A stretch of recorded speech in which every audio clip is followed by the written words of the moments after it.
This is a 3D printed candle mold, and I'm gonna show you how you can make your own candles. We've got lavender scent, purple coloring, the wicks, and paraffin wax that we're gonna melt down. This is my first time trying to make candles. We're using a generic sphere mold, and the first step is going to be threading the wick through the mold.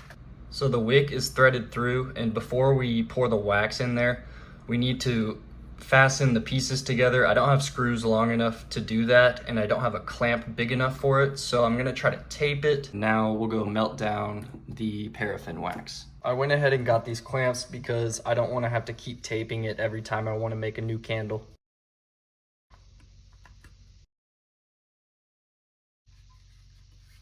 You can't boil the wax directly, so you'll need to put it over some water, and then once it's runny, I can add the coloring and the scent. Again, there's no water in here and it's already starting to melt down. The ideal temperature to pour is going to be around 180 degrees. It's almost fully melted, so I'm going to start adding the coloring and the scent. Based on the instructions, I'm going to pour a fourth of it into the pot.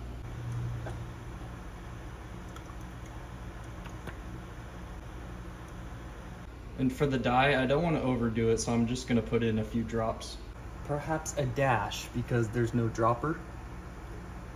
See how that does? Now I'm actually going to start with the thermometer, which I don't know if that's recommended. It smells really good. So I kind of rigged the wick to go to the side, so when we pour it, it won't just fall to the bottom. And we're at about 180 degrees, so I'm about to put the camera down and pour it. Actually scrapped that idea because I found this 3D printed funnel that can pin the wick to the side, and I'm gonna pour it right now.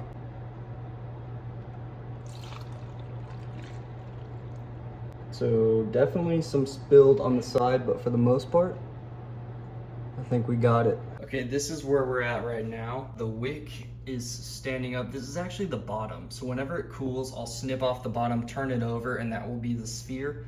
But we're gonna let it sit overnight, and I'll see you in a second. All right, we're back, and you don't have to let it sit overnight. Usually, I think 3 hours is good enough.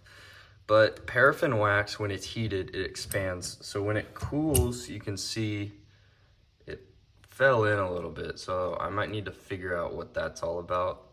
But again, this is the bottom. So let me take this apart and see what we got inside.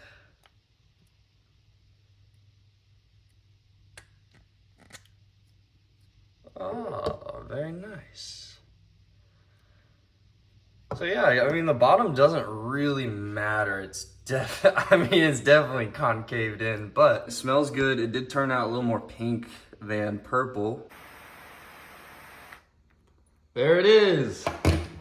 That's how to make a candle from a 3D printed mold.